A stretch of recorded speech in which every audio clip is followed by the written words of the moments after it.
Hey legends, welcome back to voice of Yuva. இந்த வீடியோவில் நம்ம எதை பார்க்க போகிறோம்னா, நேற்று வெளியான டியூட் படத்தோட ரிவ்யூ தான் பார்க்க போகிறோம். நம்ம வீடியோவை சப்ஸ்கிரைப் பண்ணாமல் பார்த்துருந்தீங்கன்னா சப்ஸ்கிரைப் பண்ணிடுங்க. உங்களோட கருத்துக்களை கமெண்ட் செக்ஷனில் தெரிவிங்க. லைக் மற்றும் ஷேர் பண்ணி சப்போர்ட் பண்ணுங்கள்.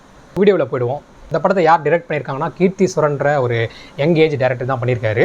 இதுக்கு முன்னாடி அவர் 2019 சூரரை போட்டு பண்ணுற படங்களில் அசிஸ்டன்ட் டைரக்டராக ஒர்க் பண்ணியிருக்காரு. இந்த படத்தோட ஹீரோவை பிரதீப் ரங்கநாதனும், ஹீரோயினியாக மமிதா பைஜுவும், மற்றும் இந்த சிறப்பு கதாபாத்திரத்தில் சரத்குமாரும் ரோஹிணி போன்ற நடிகர்கள் நடிச்சிருக்காங்க. படத்துக்கு போகிறதுக்கு முன்னாடி நான் ட்விட்டர் ஸ்வைப் பண்ணிகிட்டே இருந்தேன். அங்கே நிறைய ஃபீடு பார்த்தேன். சில ஃபீட்லாம் என்ன போட்டிருந்தாங்கன்னா, இந்த ஜாதி வெறி பிடிச்சவங்க என்ன பண்ணியிருந்தாங்க, பைசான் படத்தை இந்த ஈவோ நிராகரித்திருக்க, டியூட் படத்தை போய் பாருங்கள் அப்படின்னு சொல்லிட்டு இவங்க ஃப்ரீ ப்ரமோஷன் பண்ணியிருந்தாங்க இந்த டியூட் படத்துக்கு. மாரி செல்வராஜ் அவரோட கருத்தை ஆணித்தரமாக சொல்லியிருப்பார். ஸோ அந்த படத்துக்கு நிறைய வரவேற்பும் இருக்குது, நிறைய எதிர்ப்பும் இருக்குது. அப்படி தான் அந்த படத்துக்கு ட்வீட் போட்டிருந்தாங்க.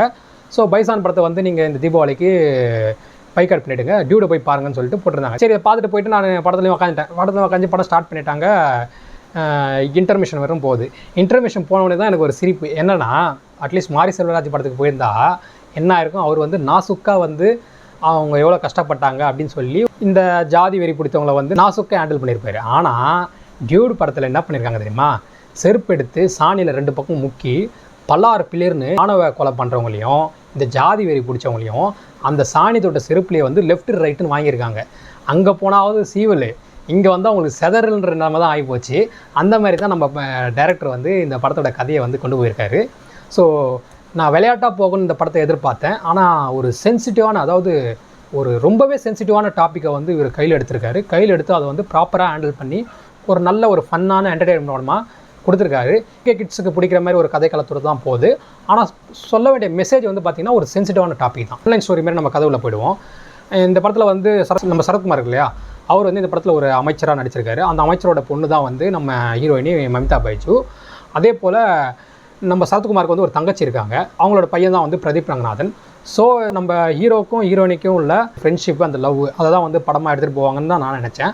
ஆனால் படம் அப்படி போகாமல் வேறு ஒரு ட்ராக்கில் சூப்பராக கொண்டு போயிருக்காங்க. சரத்குமார்கிட்ட எடுத்துகிட்டு போகிறப்போ அவரோட ஒரு ஃப்ளாஷ்பேக் காட்டுறாங்க. அவர் ஒரு கன் எடுத்துகிட்டு அவங்க பொண்ணை மிரட்டுறாரு. அவரோட ஃப்ளாஷ்பேக்கும் காட்டுறாங்க. சும்மா படத்தோட எலிவேஷன் அங்கே தான் ஸ்டார்ட் ஆகுது. சரத்குமாரோட கேரக்டர் அந்த இடத்துல எலிவேட் ஆகி வேறு லெவலில் கொண்டு போகுதுங்க. அங்கே தான் டேர்னிங் பாயிண்ட்டாக ஆகுது. இந்த படம் வேறு ஒரு கதையை நோக்கி போகுது. நான் ஓமை கார்டு மாதிரி போய்டும்னு நினச்சேன். ஆனால் அப்படி போகாமல் இந்த படம் வேறு ஒரு ட்ராக்கில் போயிட்டு டாப் ஸ்பீடில் போய் நிற்குது. இன்டர்மிஷன் வர ஸோ ஃபஸ்ட் ஹாப் அந்தளவுக்கு பிளாக் பஸ்டர்னு சொல்கிற அளவுக்கு டாப் ஸ்பீடில் போகுது. அதே செகண்ட் ஹாப் வந்தீங்கன்னா அதை கொண்டு போனாங்களான்னு கேட்டிங்கன்னா அந்தளவுக்கு கொண்டு போனாலும் ஒரு டீசென்ட் செகண்ட் ஹாப்பு வித்து ஒரு டீசெண்டான கிளைமேக்ஸோட முடிச்சிருக்காங்க படத்தை. ஓவராலாக இந்த படம் எப்படி இருக்குன்னு கேட்டிங்கன்னா ஒரு வாட்சபிள் மூவி தாங்க. 2K கிட்ஸ்லாம் கவர்ற மாதிரி ஒரு ஸ்டோரி லைன் தான் இருக்குது. ஸோ படத்தோட பாசிட்டிவ்னு பார்த்தீங்கன்னா நம்ம பிரதீப் ரங்கநாதன் தான். அவரோட ஆக்டிங், ஏன்னா ப்ரீவியஸ் படத்தில் எப்படி இருந்தாரோ அதேமாதிரி துருன்னு இந்த படத்தில் நடிச்சிருக்காரு. அதேமாதிரி ஒரு 2K கிட்ஸ் கேரக்டரோட தான் இருக்காரு. ஸோ படத்தோட ஹீரோயினியும் ஓரளவுக்கு ஒர்க் நடிச்சிருக்காங்க. அதுவும் நல்லா தான் போகுது. படத்தோட இன்னொரு ப்ளஸ்ன்னு கேட்டிங்கன்னா நம்ம சரத்குமார் தான். அவரோட அந்த கேரக்டர் ஸ்டார்டிங்கில் ஃபன்னாக காமிச்சிட்டு அது போக போக அந்த கேரக்டர் எப்படி அந்த எலிவேஷன் ஆகிட்டே போகுதுன்ற கேரக்டர் சும்மா பெஸ்ட்டாக பண்ணியிருக்காரு. படத்தோட டேர்னிங் பாயிண்ட்டு அவர்கிட்ட தான் ஆரம்பிக்குது. ஸோ செம்ம கேரக்டர், ஒரு பாசிட்டிவான ஒரு இதை பார்க்கணும். அடுத்தபடியாக நம்ம மியூசிக் டைரக்டர் படத்தில் அந்த ஊரும் பிளட் சாங்லாம் பக்கா தேட்டர் மெட்டீரியல். அந்த சாங்கும் நல்லா ஒர்க் அவுட் ஆகிருக்கு. நல்லா டீசெண்டாக ஃப்ளோலேயே போகுது. ஓவராலாக இந்த படம் என்ன சொல்லுது அப்படின்னு பார்த்தீங்கன்னா, இந்த ஆணவ கொலை ஜாதி வெறியர்லாம் இருக்காங்க இல்லையா, அவங்கள ஒரு 90s வர படமோ இல்லை மாரி செல்வராஜ் மாதிரி போன்ற இயக்குனர் எப்படி ஹேண்டில் பண்ணுவாங்கன்னா ஒரு இன்டெப்த்தாக போயிட்டு ஹேண்டில் பண்ணுவாங்க. ஆனால் அதே ஒரு 2K கிட்ஸ் பாயிண்ட் ஆஃப் வியூவில் அப்படியே தலைமுறை 2K கிட்ஸ்லாம் பார்த்தீங்கன்னா எல்லா விஷயத்தையும் நார்மலைஸ் பண்ணிட்டாங்க. டேட்டிங் பண்ணுறது, லிவிங் டுகெதரு, இதெல்லாம் அவங்களுக்கு நார்மலைஸ் ஆகி போச்சு. அவங்கள நம்ம என்ன சொல்கிறோம், 90s கிட்லாம் நம்ம பார்த்து என்ன சொல்கிறோம், என்னடா இந்த மாதிரிலாம் எடுத்து போகிறீங்க, கேவலமாக இல்லையா அவங்க லைஃபு அப்படின்னு நம்ம கேட்குறோம் இல்லையா.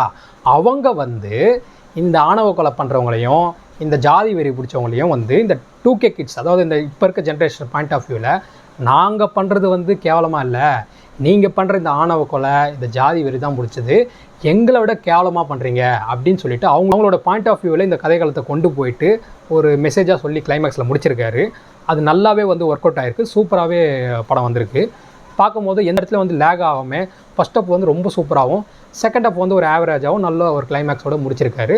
படம் எல்லாமே ஒரு முறை எல்லோரும் பார்க்கலாம். அந்த மாதிரியான படம் தான். பர்டிகுலராக சொல்ல போனோன்னா கிளைமேக்ஸில் ஒரு டைலாக் சொல்லி முடிச்சிருக்காரு. என்னென்னா, உங்களோட ஆணவத்துக்காக நீங்கள் கொலை பண்ணுவீங்க, அவ்வளோ அசிங்கமாக இருந்தால் நீங்கள் போய் சாவுங்கடா, ஏன்டா எங்களை சாவடிக்கிறீங்க அப்படின்னு சொல்லிட்டு 2K கிட் ஸ்டைலிருந்து அந்த டைலாக்கை சொல்லுவார். எங்களை வந்து நீங்கள் கேவலமாக சொல்கிறீங்களா, நாங்கள் கிடையாதுடா, நாங்கள் பண்ணுறத விட நீங்கள் பண்ணுறது தான் கேவலம் அப்படின்னு சொல்லிட்டு இன்டர்மிஷன் சீன்லேயும் அவர் சொல்கிற டைலாக் இருக்கட்டும் சரி, இது ரெண்டுமே வந்து இந்த கண்டென்ட்டோட பீக்கு கொண்டு போகுது. ஸோ இந்த படத்தை எல்லோரும் ஒரு முறை பாருங்கள், நல்லபடியாக வந்திருக்கு. அடுத்த வீடியோவில் மற்ற படத்தோட ரிவ்யூ பார்ப்போம். மறக்காமல் இந்த சேனலை சப்ஸ்கிரைப் பண்ணிடுங்க, லைக்ஸ் பண்ணுங்கள், கமெண்ட் பண்ணுங்கள்.